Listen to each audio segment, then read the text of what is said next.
dia te fa Talanoa ko Samoa e vai fa ko tanto sports no e foi solo mai ai foi o fiao ma bueno le aso sa fa pena ya e tu paia mi toma ya ne foi o via foi mai mo mai lo fa o tu ia tu ai foi tanto fa salongo ne foi gas ya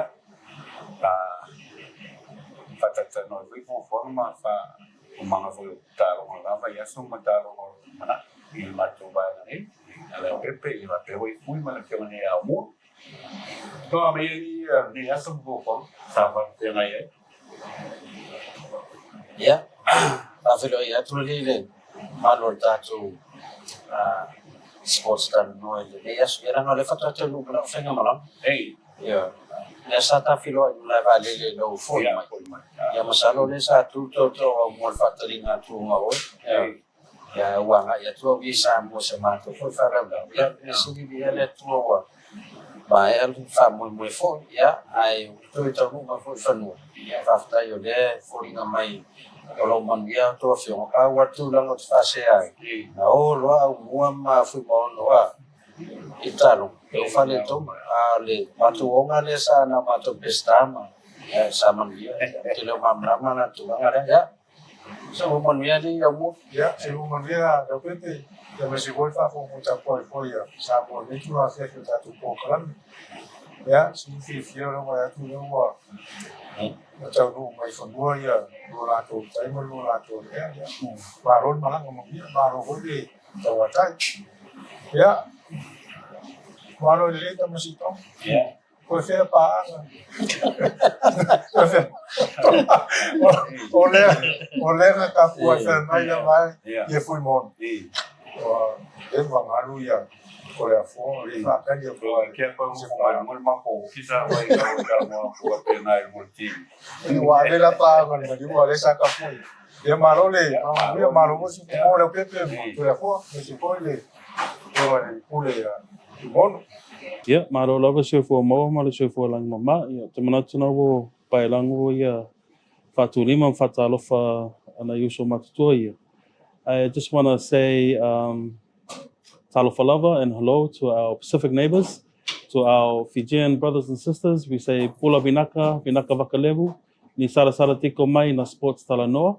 And to the Kingdom of Tonga, we say malo lelei, malo opito, po vakai ki he sports Talanoa.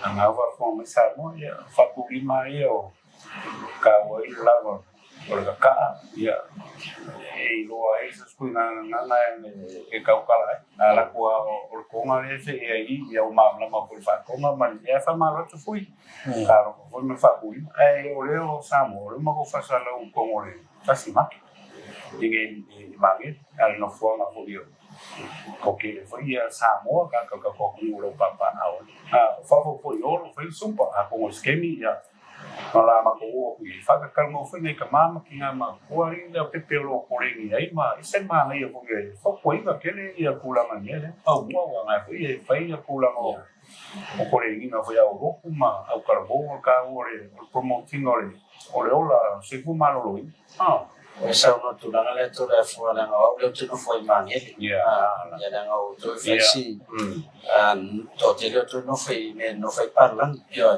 ya ba tu wa ye mangel no to te le ya na ta tu nang sam por sumpa le fai ta no su ya so te tasia mai ya so fu ana ya so mata no ne fa mo le fa te ma to te le la to au wa ye na ta mam tina ma tu pe o le look forward vai le toi fenga bona o itaya e o mañana la to fo ma temida fai la to fa mangustina como lo foi fai la to fa so y entreta a peila ya o le ala e mane o ta utu nanga ya fai la inicio ta to ta mau esa tu mangi mana el fellowship le fai nei mangi le town center ya ngai mai ya va fu le fa mangustina ya ma mo fu ini si tata no ai e wa to telo nei atua ya no le no fo fala ya o fa na o fa ngwen ya matomata tv ya le mai ya pe o wan fi fu bele pa va ya fu ya o te filo ya fu ma disi mai no ma la fanga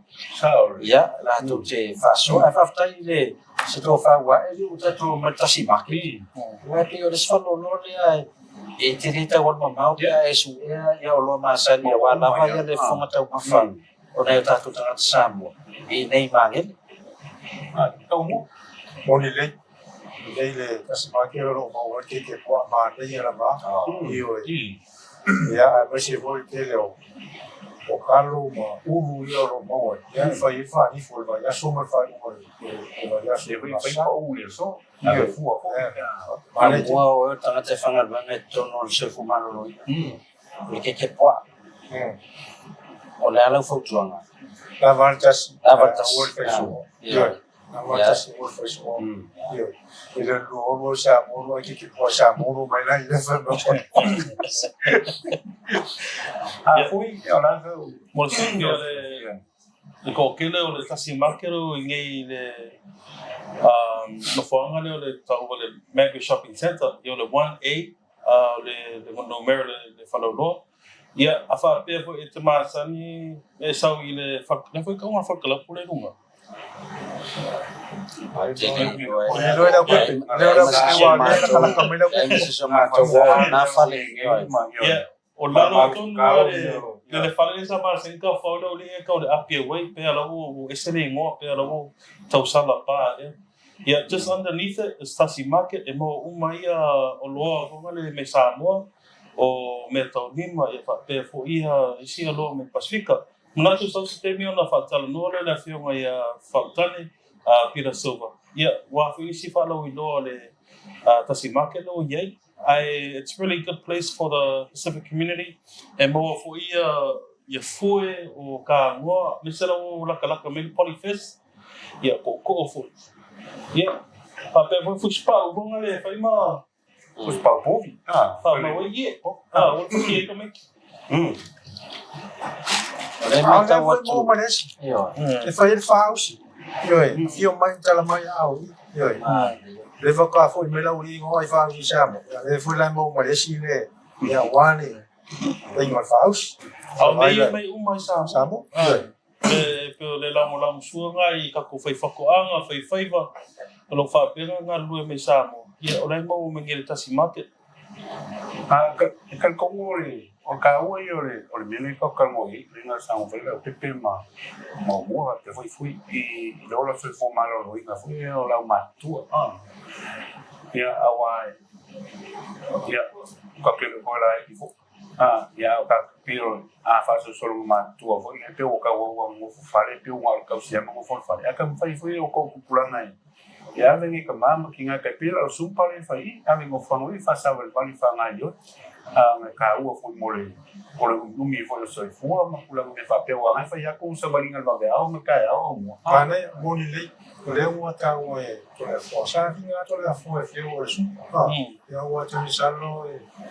Le te ma ho ya e pensione ya to le fo. Yo wa join la ko na i le i ya si ko ka ya ka ko me la o e su pa ko ta ma. Ya o su pa fa best. ia O le ala. Pa te te fo. ia Era le te ma ho ya e to mo me o i ya. para o que le no pe si au mo to ba na wa ma ke o ma le pepe o la o ma ku si mero su fa yo au ia fe la ma na i ko yo ma ku Era mo yo le ta no i ta to ma. ia ta o na sa mo ta o ia o to fo yo a mama tina ma tu o mai mo mai fare ia a fa na ka pa ia me ta mama tina fa sa ba fa por fare fa na yo wa lo la lo sa mo ka ku la ngia na yo ora ke ia o fa sa no ko ia mo lo li mai o kingo ba tena o le ngai yo ma sa ia ngai ka mama kinga ku la mo ore ke ma o ka ku fenga na ma ku wa na ma ku fa le singa yo inga ma se me fa ka o ia me fa pegi ia mo le fa me fo so ko ka ko ma ko ala ka ko ma ro ka ko foi mai ka ka ngolo fa un o ka ro no fuanga na tatu whanoro le se mai i te pia ia ma tatu whanoro le se mai i sare longan mo tele se la fai ia ma whanoro la fa tai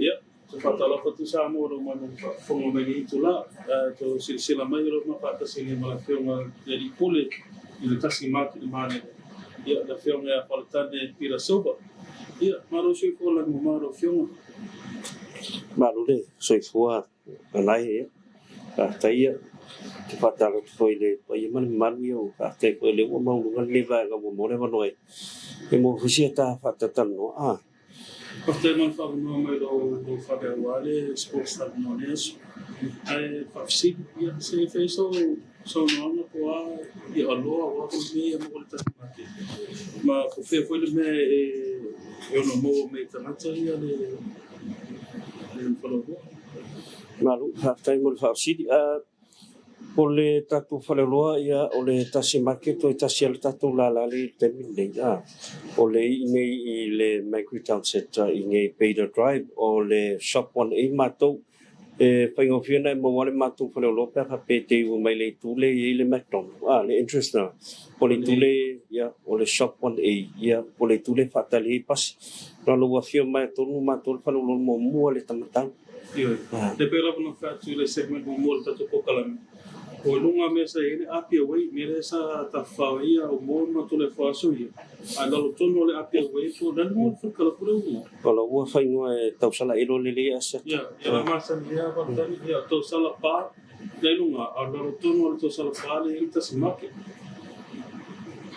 ia o ani specials for no for lo ga ku tu mo mai ko lo kansa ia fa tai ia ole te mini ore bang mo te fia pa mo ye anai mo sit fio le malula tu ole tasi market ele pa pe o se falona o mo sa mo ole tasi market ua When follow lo mo tang ta Pacific ka mai le papela na uta to san ye foi la uso tonga 50 o tokela tu valu o niwe ya pape foi ku kai le lo anga me e o le nam no ta inala ku le ngal ta sima ke le fionga to la popo tu lim ko ia ku lo por so patual ya mal por tua ya sa ya ngo foi la le ya papa fala pe ya mo wala wala mo tanta mala bar Pasifika ya pela ya tatu ulo masani ngalwe ngata lima Talanoa o fuelau o toto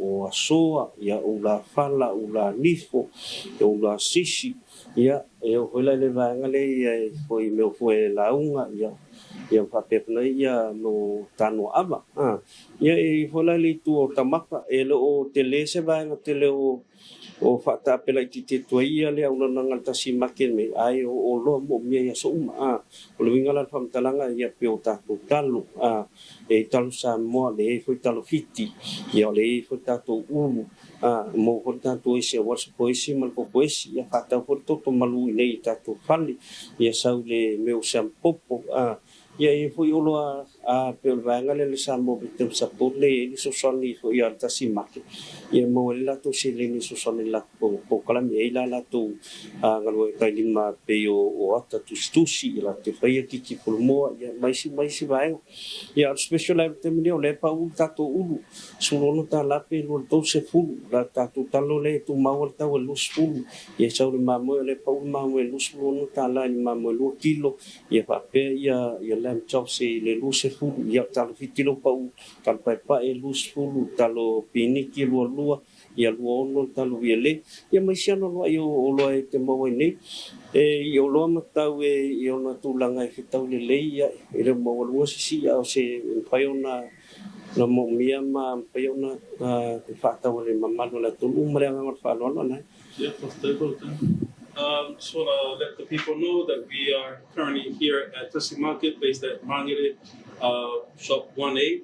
Just opposite McDonald's, if you're coming from the area where they catch the public transport, where they catch the buses. Is that Beta Drive? Yeah, Beta Drive. Yeah, just across Beta Drive. If you come in, this is probably the first shop that you see through the doors. It has all of your salmon and Pacific products. They have taro, breadfruit. They've got pawpaw, frozen pawpaw. They have frozen meat, frozen fish.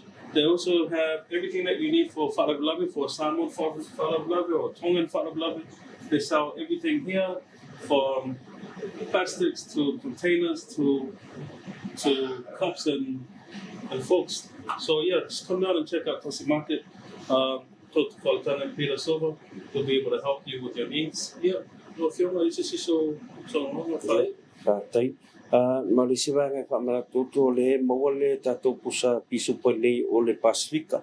Ia mle unanga lea le papalua ma le vanga le victory shipping ia papoi le awhigo tui whasina ia tole posi. Ia le makia mea kalo ni mo Samoa. Ia le alu kako whapiko le se lau rusulu ai velau kalo ni whawhapo le luse lau ita. Ia e luse pulu pepa pe pikia kunei le tasi ia pe pik mai poilu mauta pulu lawa.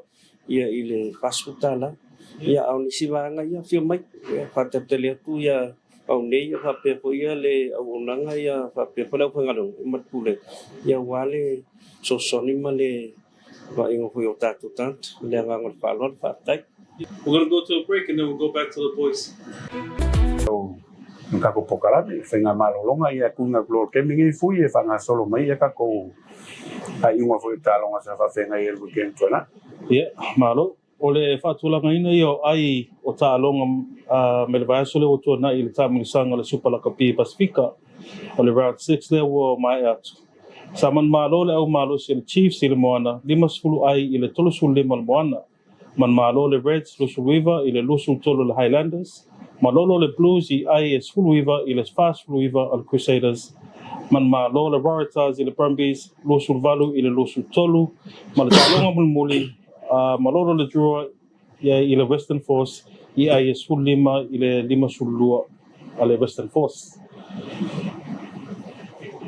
Ia, nga whafonga mai ngō kārongo sa whawhenei hoi. Hei mai ia kako whakakangola o pepe au mua whape hui fui, i kāronga le ane moana.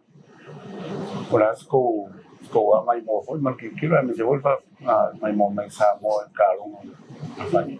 Kile ala ngonga kau inga, ia pio la ko mua lenga pio inga nga kuai la makal moana makele ko ngai mistakes ni pupung ma kuai ni Ya, ole sa ma o tu ma le ko na kasi ta ro ma ta to pe ngare ni po la so ya fune fatu ni malai ole ola ko ia vai tai lo si lo ko ia ku mon ala va ole tu mon malai no to te lo ta po ia masapura sa le Chiefs bermain nei ole to te lo matematika E o voto mo le fitu afe salawi volua.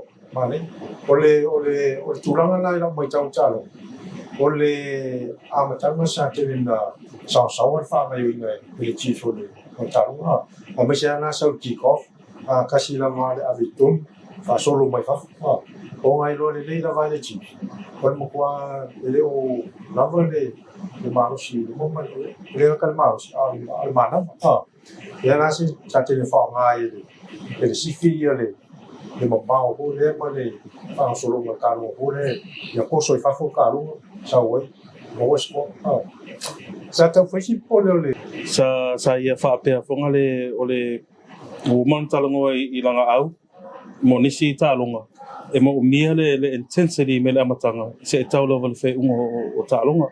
We saw that come in the second half, but it was a little bit too late.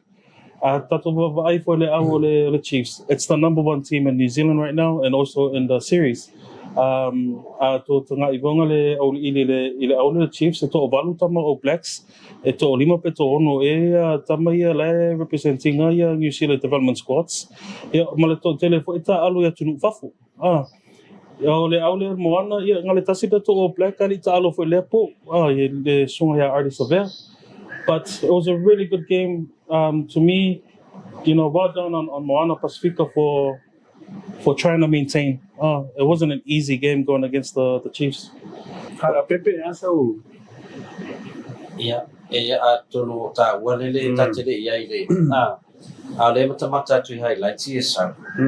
E pe ta wala tu o te ofo pa fe le la vol mana. Ono le round 6. All intensity sa ia the defense ale al Moana Talanoa ma Hurricanes na lai fena malo sa sisi ro mai ai na matua i the A7 no tele na mawe Wellington il tuna fule la to attack tele yo polo na Moana o le lau te tamai te wat before ringa mai ele ngata te lo mistakes ia ai na matua te le avan ele de defense te le avan on fa nga me chief se vanga nala la fa lona lua maintain ia le ball ma fa nga ia te au ia e for ringa mai it's inconsistent masa a fa tu sale blues man mona tene sa lo le si de tan mona tu langa pe afua ia lato performance patalusia ia va vena to e mal no si mela le se woli ia ta ron mona na na mi la to ia leadership asave just having him on the field lift everybody else so talusia le mi se tem fai si unio itua ia mana mi la step up o le si vai no tau fa masani e fu ia tu langa fu le vai pel sa no esa ve ia la tu embracing no le winning film fa masani bela ina yo atu atalo ia ma fo fawa to malo ia mata me la tanga le attack defense me maintain polo lima mai le matanga se ia le par sumi ai le na le ta le afa muli fato ta alo ia o le si afa se ta to volta no ngala wajua mana ia commenter culture tu fai e sanga ai wa matua tele ai na malo le western force ia si ta to volta ta longa or more, let's over the battle of the tens. Ilefia Fila, Mackenzie versus Patrick. Yeah, man, ole fai mo fio Mackenzie la sa kere por mo Mackenzie. Ile la fo ko fo la ko fo wiki. Ya me se fo la na ma ku mu fa sa ku ole numero skule tanto ole ale mo. Sa fai ka kele mo ni por wa kele nga. You said something that night. Elo songa nga fa pe me ke o ke minga nga Mackenzie le polo ile tulmang. Because this is what you call letting the ball do the work. Fa solongo le polo le Chiefs le fia finga. Yeah. Ole le runga ka fori. Ole fa solongo le polo wa. Ola I lo na vai la wi le le kai mi fa solo le polo mal kai mi te kai fori polo o mali ka le se me pare on fori. Ale mo se furu ale mo. Te le swinga no mo skulu wo ye. Lo winga na ka. Le se singa na ne o se furu wala ka kamane le international. Sa ka le a ku. Sa ro na ka ro. Te le swinga no wo ye. Bueno, io fuori nel buono poi da player io però a fa scusa per ole anche caro international ole super rugby ya ma se fuori nel PC le ne so come ma era la caro i wala no le vai e che le mamma si da uguale ai buoni se che era una le sono le e como le killing ole for performing for le moana o ole caro ya ne ka ko vai le na stura ko mi onne foi ala ko I la ko kal ko ya la ko sa pili vul ya la ko I kal ko I mela ya la ko qualquer ko foi ko fia hari mole caro ala vai Wala pe mai ka maki a ko pa wala ngai me ko ke unga ka pe o managing o kai ni o ulanga defense e ke minga po carry o kai ko kas ia ni ka ka ko ngai me fu am ko ke le ali pu ile tulanga le me to malai te pelenga ele le sita to po kalame sa ta to fa Talanoa ile se senga le no fa ba male po ko ia o le ma experiencing ma umua. I understand now living ale sono ang fa onga ya fa longo e facing ala titi o le pukekowi mesa ya potu o foi me fa onga e fa tino ria tapenang o le talonga o le si swing tele la fomu ya wala to le suli mo nga karo lima le wi le loka le luso o di salfo ya ngai mesavia ai nga mo pura swing nga suye ko la fomu o le front row esa ke le swing o mo ngena ke lopo sa mo fai le fo working fa ki mo le karo le kipi mo po esa ke mo mo square ai mo so ka o ke le kuranga no ki ko le ya o la I fa ya o mai fe na ko fisinga ao ka ko ki ki ko ka o ke le ka bo na le ga maka le ga maka yo sa ko ye mo ka u na Ole singa me ka oke. Wal coach ye or coach or fa ya on me. Ai pe oia coffee ko ko. Ye kam fa ya suela oe amango ke mo ro ye kam fa ye star police ka ro. Au ku wala mango lis ka ka me va pena. Ya wa ka ko me wala nga suye klor fan ro. Pero se ngo mu. Ye suya ko al ma ngai kwa. Ye pela mga me va pena. Ola lis ka ro nga Yeah, ole si tālonga la to fa so e le tālonga le ole Crusaders ma le Blues. So tālonga mata ina tele ole I feel like ole tālonga le nga mo fair statement of Crusaders we're back.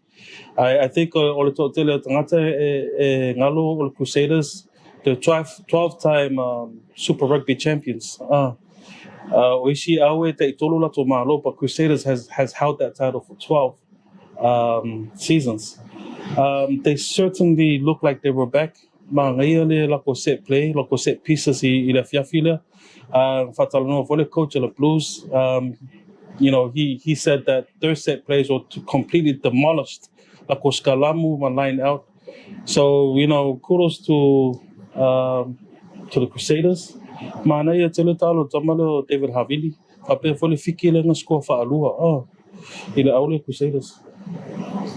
Ole talonga le sa ka wo le Blues na sa ke la ko home game ke pe ko mo na be ko ka mo ka wo ke le ma ro le home game wa weekend ya ole foi la nga ko mo le ko ma Crusaders ya la ko ma ro le Blues le pa ole si tamata ro mata ina na talo la so ke ko ole aro le sa mo na le ko numero ma na le talo tamana le foi io la fa polo che le ha ceno mo le caro ne ya sa poi fu mono le foi io le controlling ha video o le caro ne a mi se la ma tu la ne foi ya o la ko fa fu ki ko mo le vision ya ko pasi mo ro o na squale Crusaders. I think over really you have the triple threat. Le lele kiki, le lele le pasiko, le lele le kifeng.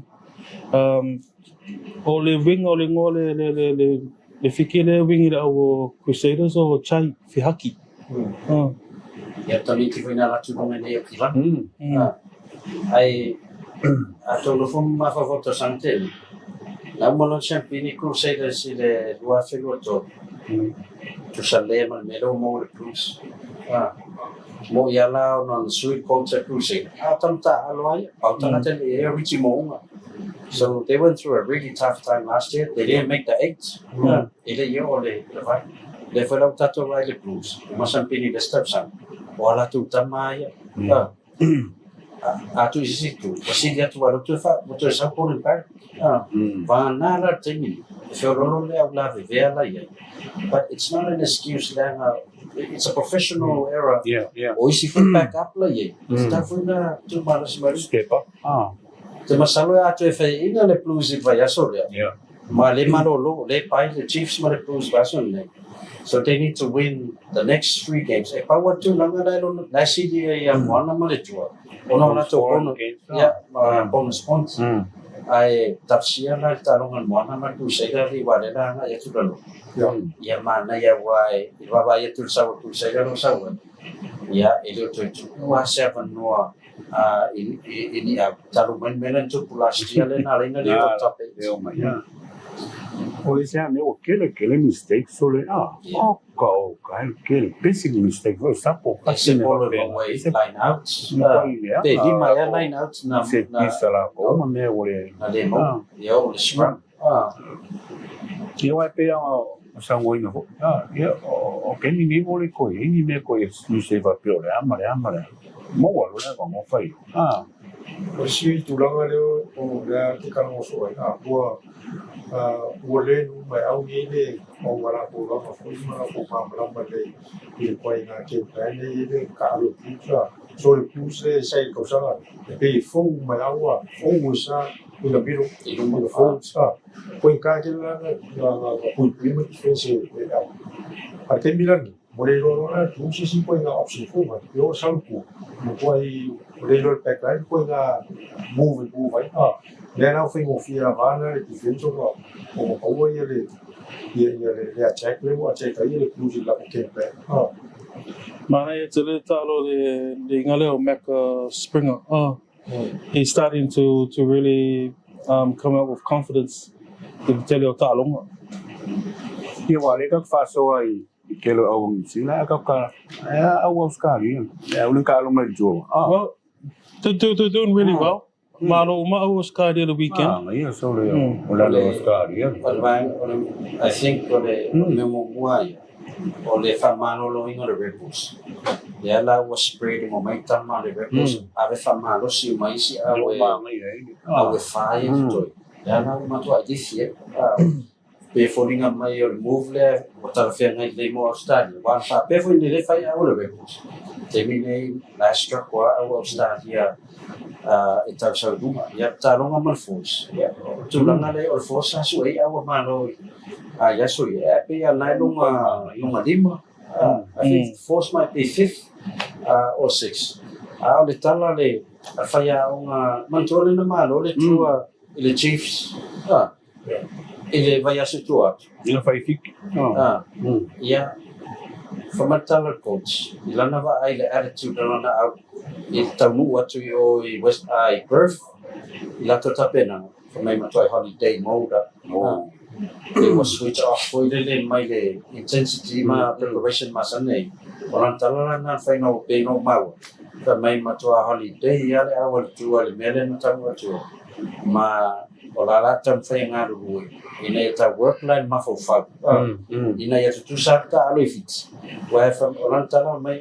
ola umata wata alo fit e matua pe ma wa de swing ma lo si fo ya ma le crowd la ai o selo e me ia fo de si de la mai ma la to crowd mai fiti ma na to malai mai fiti wata alo ta na ma lo pe ala tu ta lo mai Ia standing ti o tato au mo le Super Rugby o le au le tulanga mo the Chiefs so tole ma Crusaders ia lono tolu le Queensland Reds lono fai Waratahs lono lima le Brumbies lono ono le Western Force ia fitu Highlanders tu valu le Hurricanes tu iva le Blues ia sefulu Fijian draw mo le Moana Pacifica le numero sutas Kalau cakap tulangan ni tahu lah, dia tahu tulangan ni oleh way mal hoke, dia ada mata tahu tu semua, oleh eu vai luar mafofa,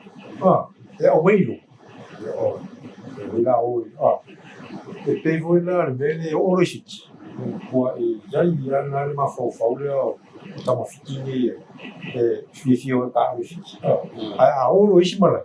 Oleh kau yang mahu semua fokus, mereka kumpulan desa, susah awak, dia mesti fikir berkolektif, awak boleh lewat bersama, misalnya kamu fokus, kau faham boleh, kau faham mahu semua fokus boleh, ini awak sih boleh, kau nak, kalau dia awak boleh, tapi kalau tulangan desa, dia kira awak nak kilangnya, dia harus semua itu semua, ini awak ini.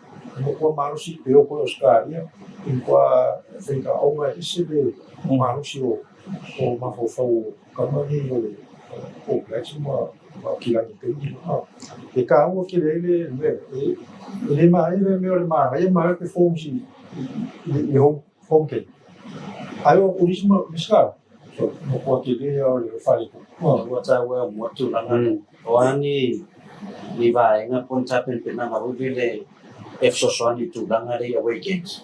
Itu for waiting.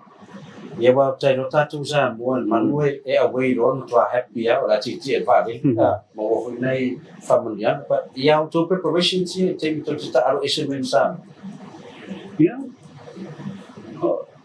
Jadi mau cái mấy cái lao múa, ya cái mà cùng cái gì để ao vui này ấy mà để bây mà vào vui là ôi phát phục cầm Ia mo ia foi o leo away me la pu ai pe o leo ko ki ave fu o ka ko yo ia ku leo ku na me ve ka kam te motivate ka ko Awai, ele fing ofi. You know, leo ya pungu ya. Mamia, ai pe o mea nga ya kalmoala ma ko yo por pipeline ma ko ma kula nga. Tapi nga bo mo fo se ka kalu ba tena ka so ai. Ele fing ofi pa. Ai que so o me ka wa lo ko. Awai por alo fit ma mea o kirfa. Por fa ko ele ko le ni me. Porque foi meio que se colengi e fit alfa kua e okir faku so le ia ko kela ngai kameki ngai na so ye ile ia ni faku nga o e si ko ile pe te fale to no le manatu yo tapo ina mai ko kela lo mali e mala ki peri o pika fakialo fa ia ngai len fengo kala mo mi ko kali men mai na la o ya ko ngwa le mai mo mai ngala ai pe ang so ngoi ngala pe olma lo si alma ho fa pe ni fa ke fu isu ni kai o ngi ke mi yo su ya ko le ngi nga o me ka sa mi ka maka ano o ko le ngi nga o me ren ve fa ku sa ke mi ngi ila sa pa o mo ko i advance la ka pi o le knowledge ka longa o me adi football ono no winga la fa o stadi le no top 8 te mi lunga mo so An interesting fact as well, the Talanoa the Highlanders, the Reds, the Reds demolished, not demolished, they beat the Highlanders at their home ground. Yeah, that's how we went. Yeah, and I think that's been 9 years. Talanoa, Talanoa Highlanders like home turf. Ole mana yo le. E kusi swing of for you le.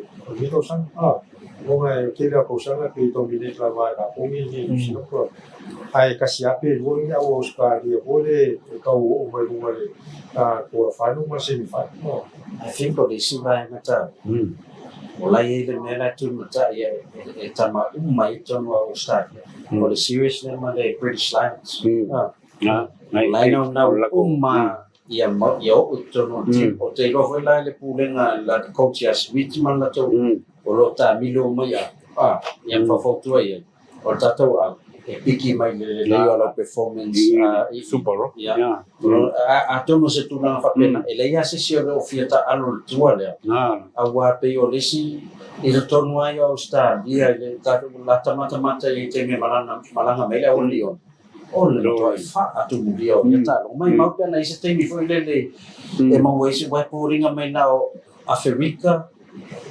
New Zealand Australia tele na mai ele malanga lion mai mau vota na ise va no fa ye ona watu Pacific Africa lo ta o lo pe tu lo pe ile ngana mai sa e puto mo ma le si foto so le na wa sa mo mai ta o tu lo mai ta pe na Australia no Sala saka kamalanga ka ubo pikwa so wo lero wo ke kele lera ya teminge su eso si small war de ka teminge ya ka wo kele kulanga wo so wo ya lo que be o le wo mo kwa i ku wa ma fofoga si ka alu kam ka alu ya usari si ko mo la usari mo sistema yo be no na kwa i prepare kai mo pi mo la le competition tu langa mo ni le O te mana tuala tato ulo le whatulonga o Talanoa mo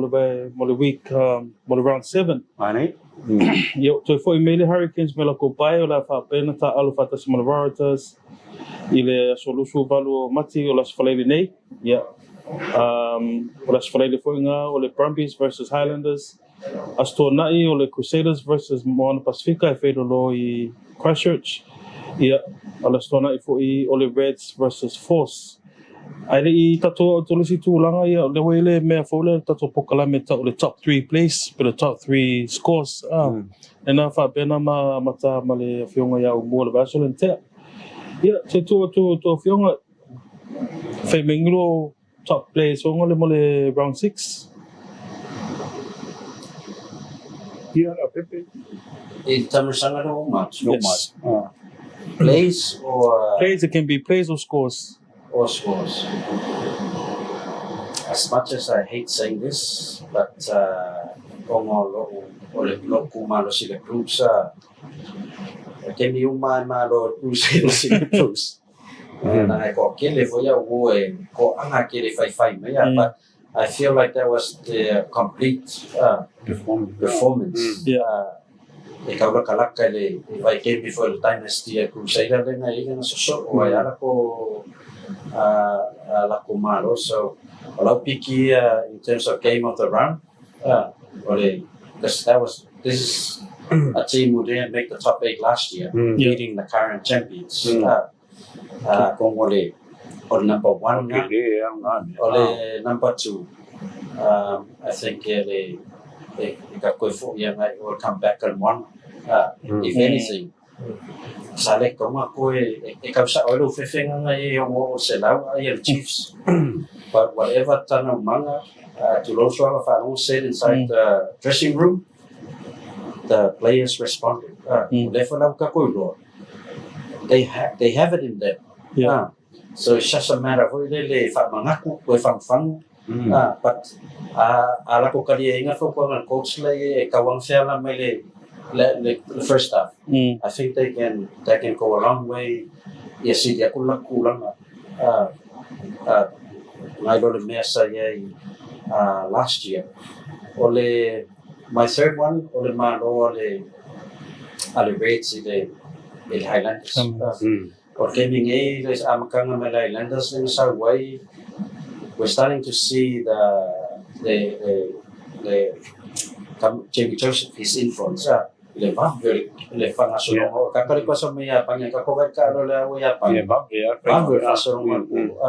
e kele na ale masangi le va venga ko malo sit ko fi we puro but they're maintaining the rates and the fact that they won away Ola ko le au number 1 Australia le ke hopefully they'll do well in la ko ka lo ngam but they're playing the force.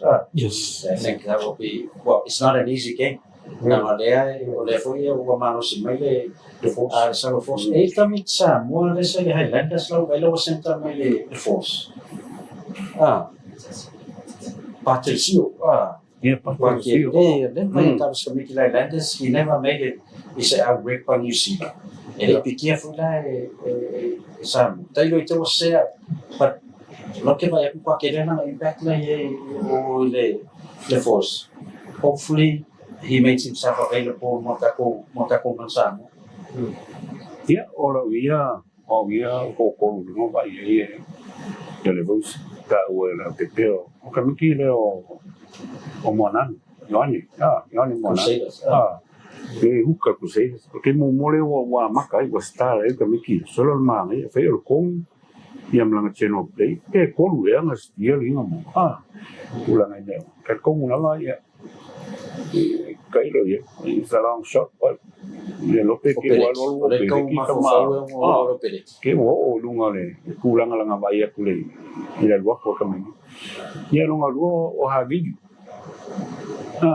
e wa ko ke la ko fa me uma kuwa ma no ya le ka ko so ni ai mo ko kalo ya vi ma ko la tagline ala Blues. Ia ma ko long ko la kami ke no. Kami first 5 main Rugby sa. Sio. Ko ma ko ai matua ka alo kami kikinga kulang faso soanga e o defense le kiki o kinga mo ko ai defense ka me kima. Ia lo yang ki kilo ye ko le ke Yo boleh le ole Malaya le tano tamale no le lua le Crusaders sa. Ele anga tino. Boleh le ko na ko ngi le na. Boleh le ko around few le ko. Boleh le ko na tu. Boleh Malaya yo tano.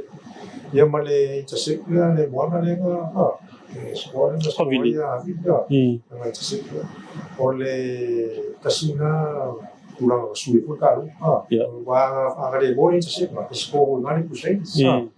Ya, oleh si tulang oleh kamar leo Mackenzie le kele le control Mackenzie oleh first half ya le ba kiki ke kuma le space ya o si tangata fuisa mare tu oleh kamar leo havi ni ka uwe Por le o leadership mala vision foi. Aí se foi camo né. Ele kick off le sa wa vi. Ko kick ya wa ha vi score. Kick off ku se la so kwa mai mai wa ku sa. Ta o te eu lá sa score foi lá ele ku se le risque. Eu falei ya ko kick. Aí foi long pass no ha vi le no foi score ali. Aí ku se ele tá porque ele tem vision, ele tem skills. Ele tem que fazer o que skills são estudados. Olha, ele vai estar útil. Yeah, I play for so this is full. Well, my favorite play was the Crusaders. Score Chai, yeah. Chai, forget his full name. Chai Fiaki. Yeah, for David Havili. See that long ball from David? Boy, that was a really good try.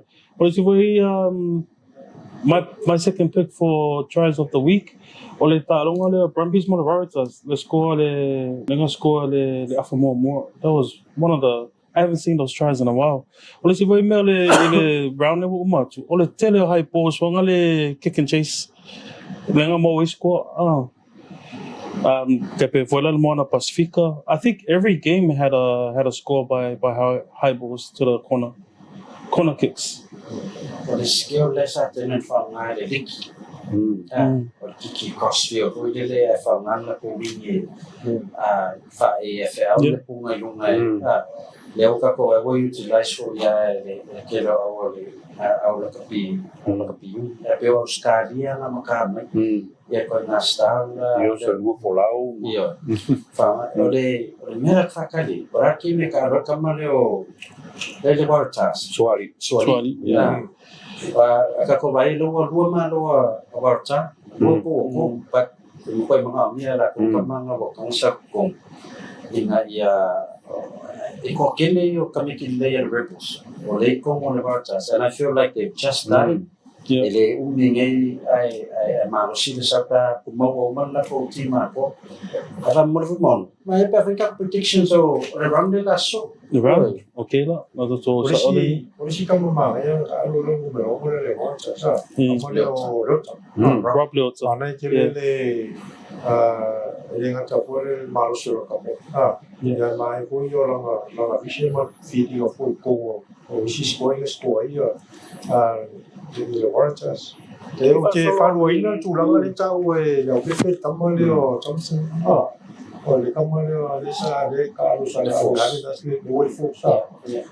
Porque como ela tem no Carlos, ele só faz bem, como ela o pesqueiro e ele anda já.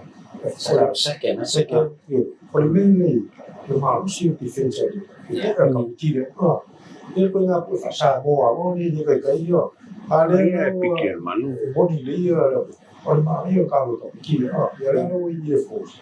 Ya como ya oílo, porque que mo usa como la buscar. No to see. Getting a disrupt ya attack the spot. Ya kan pa ilo po ayo opulo so ale le fo yo na tan. Sa deve yo no fail mele te mo ka la Highlanders. But ole mo getting in a foul na le was still for a disrupt ya blazer. Ya, como patencio. Calmaro, sí, o carrier committee. Yeah, a lot of failure, a lot of predictions, more round 7. Yeah, amata tuia to le 4. Yeah, ngai o ya mo. Hurricanes versus Waratahs. Yeah, man, the Waratah.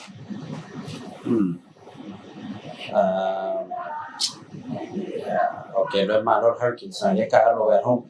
They're hungry to get a win. Veritas. Okay. Talonga le yeah, langa le tau dia lo ia.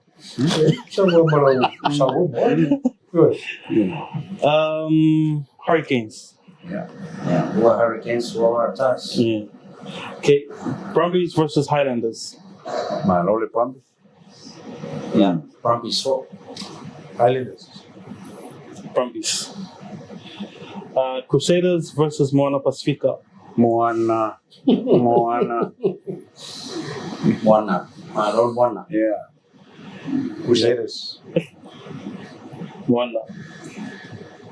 Ya, le talonga le Reds mal force. Ia ka longa. Ma role Reds sa. Ya, o maleka alo Reds at home. Te loe malo Reds. Reds. Force. Ya. Nawa o mai ia kako sa piki un piki ngai kako minga fa Ko wa mga oe ia nga anga pe ole ia wa mai ni Ore tatu ai tako si le si ta lo ngale a ole white mo le a you got to le sa ta alo mo qualify ko ka le la mo qualify ni ni si no mo score ko le no sa mo le ta lo ngale ko tamale o ma ko paksu le tamale sa mo ma le ku le ta ngale sa fa ka la ngale fa mo ai ta lo la fa mo ngala ko yes boy ko lo white Parisoi me le sokanya le Auckland Football Club AFC. Ole au le whakaka alu le kauzangai. Ala e top. Ie se whi ina le kwa ala au le akila. Mo tātou la ie whamei kora me le kupu kako plus. Ia la foi mangere si mako plus mako soka. Tasini temi. Ari fa mai tato pokala pe lo fa fit. Fa lo ngole au dikila. Le si au dikila como foi developing New Zealand ka ole mana Pacifica.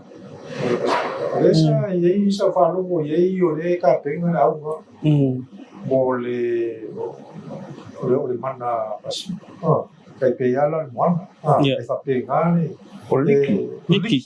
le fa pe au no le ko fu e ko fa ofia ku se kai no mo Di kong le narau la. ya ale ole si tu la le sa mo ka mo le ka mo le Warriors ale te le uso so ya so malo le ka lo ka mo le ya tau le mai senta yo ai te si le yo la ko fa ka le si tu la le Warriors le mo ale yo ka me fu ma ke mo kwa se mo no ka te le ku ka lo fi si fu ma ya le pere Warriors ya so la sa e ke vai vai Warriors lo ni ka alo a me we ne kamiki ne Ole kiki fo. Aving le ata wa fe ya le masalo pe kwa do sul wo ka sana pe ya so que le era el future de Warriors la ko place mai fu la ko tiba muta ya si ka ko ka dia na no fa so fo ni ka la tisi sa o ya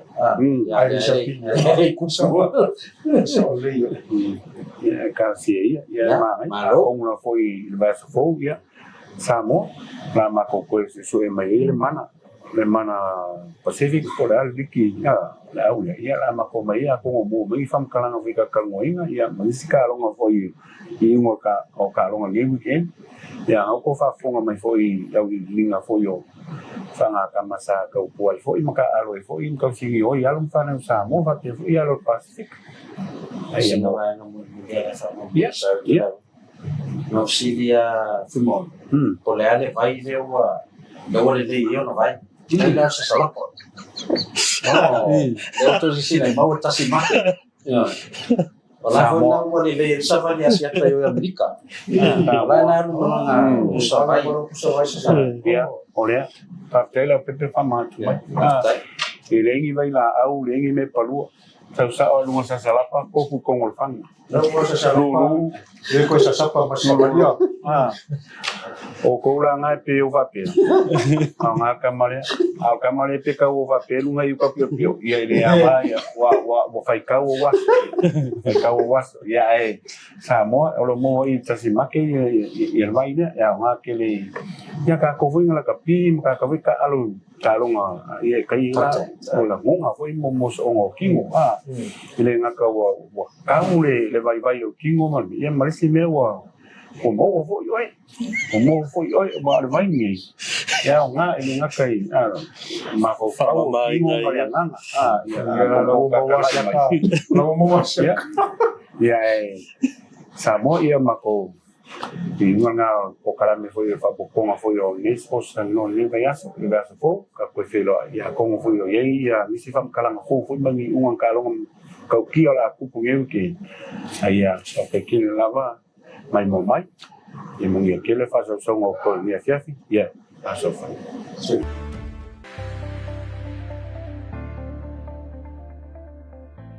ya fatalo fatu le ingoa ya o lo to fanga ese on semo ngalua nei le odd constructors as a supervisor ngalwenga o lo faya nei fatina nei ya o le tele lava mato ngalwenga fanga ina sima lo mato fanga ina le sima le o le Golden Bay mato ngalwenga tele po mato prokete pe o le retaining wall tele le e vaisingano ya o ala lo papa ya o le awala mai manifa the 4 lanes e pa ia tua o imsaina i vaitele ya whangaina i mato footpaths ya o driveways ya o speed humps ya e mese foi ia whaavae o mauta ya e mese foi whaavae o warehouse te tele ya o mato te whangaina lava le simane ya le Golden Bay o la foi a mato paipa ngau sia mo le whawina o wala ya o mato whangaina foi le Golden Bay mai Pautuaina, highly recommend.